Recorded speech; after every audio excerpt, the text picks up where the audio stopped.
Good afternoon.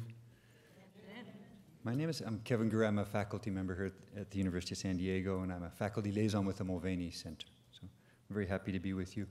I almost feel as if I should have spoke first because I'm going in a dark place. And there's already a really good vibe and a lot of very positive energy in the room. And essentially my talk is, this short talk is a reflection that emerged out of the kind of the coincidence of what I happened to be doing when the call for proposals came out.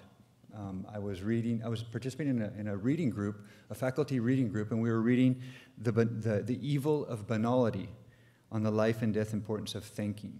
And so I was reading that book. I was also reading some different articles and texts on the neoliberal paradigm in which we now live.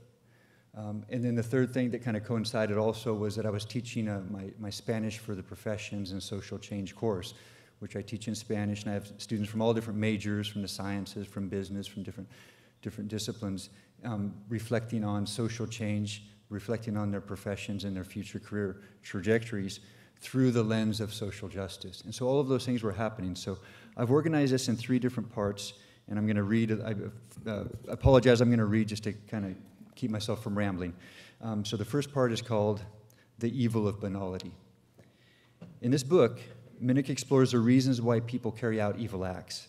Her exploration departs from Hannah Arendt's 1963 book, Eichmann in Jerusalem, A Report on the Banality of Evil, in which the author highlights the unremarkableness and the thoughtlessness of Eichmann, one of the major organizers of the Holocaust, who had overseen the logistics of the transportation of Jews to the death camps. Minnick's book focuses on the notion of extensive evil, which she describes as the massive, monstrous harms carried out by many, many people for significant periods of time, months, years, decades, and more. A central argument made is that these harms are carried out by normally decent people living ordinary lives. Extensive evil is enabled by the turning of whole systems until it is ordinary to do terrible things. In other words, it's about the silent complicity of many who are simply doing their job. Minnick identifies careerism as prime among the preparations for extensive evil, and explores a number of characteristics related to this. The preparation of reliable workers who do not think, the lack of attentiveness, closed categorical systems, and thoughtlessness.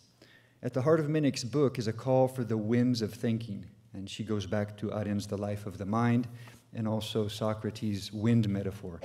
The winds of thinking are essential to unfreeze concepts so as to keep thinking with, about, and through them. Part 2, the Neoliberal Academy. As stated in a recent article by Hill and Lyons, the impacts of neoliberalism on universities are well documented and understood, from the marketization of research and curricula to the deprofessionalization of academic work. The modern university has been radically transformed over the decades.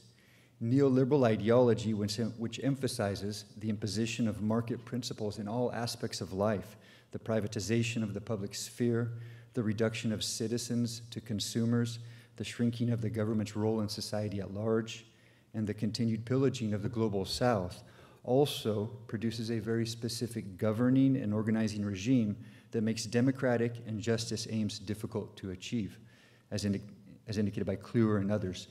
The atomization of professional life in the academy and the emergence of academic individualism is paralleled in the citizenry and the workforce in general. The economy increasingly becomes a gig economy of freelance workers, on-demand contractors, and personal brand stories deployed in multi-level marketing schemes. The human worker ant is plugged into digitally platformed networks designed to optimize consumption and accumulate wealth for the platform owners. As Izar wrote, the human is now one of the things doing things in the Internet of Things. In this context, practically anything is subject to being commodified: education, social problems, political action, etc. And the realities of the neoliberal machinery have become frozen concepts. The language, the norms, the values, the basic assumption that most people simply don't think about. Are you inspired? Part 3, the place of community engagement and social justice work in the university. Fortunately, Minnick's book doesn't limit itself to extensive evil. It also explores extensive good. The work of extensive good is not singular, nor is it heroic in a superhuman mode.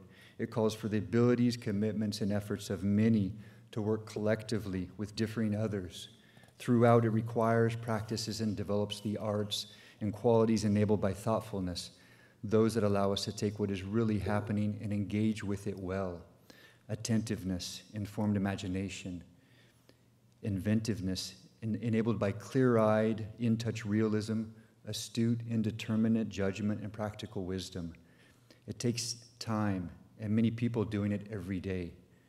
While the author doesn't mention it explicitly, this notion aligns well with community building, critical reflection, and the formation of democratic, equitable, and mutually beneficial relationships at the heart of the work that we do, the heart of service learning and community engagement.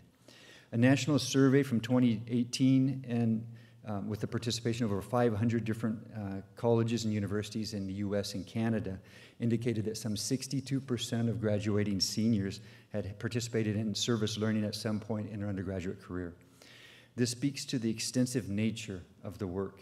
Furthermore, the social justice turn in the field over the last 2 decades, exemplified by a critical approach that is unapologetic in its aim to dismantle structures of injustice, using Tanya Mitchell's words, speaks directly to the unfreezing of concepts and to the opposition to the neoliberal tendencies that fragment us.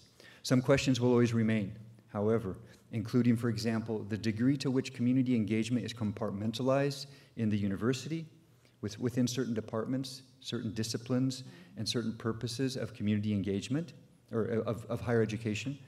Similarly, and more specifically, to what extent does critical social justice, the critical social justice approach extend into the professional preparation of our students and into the professions themselves with their hegemonic values and common sense assumptions? Likewise, how do we as professors, practitioners, and community engagement professionals critically reflect on and continue to balance the values that drive us, our careers, and our active collaboration with students and community partners for the common good? This is a crucial moment in the field as new models are developed, more critical approaches are introduced, and decolonial practices confront oppressive structures in the academy and society. We have the tools, and just taking a look at our conference program is a wonderful demonstration of the tools that we have to continue unfreezing concepts, moving beyond borders, and embracing those multiple ways of knowing and being. Thank you.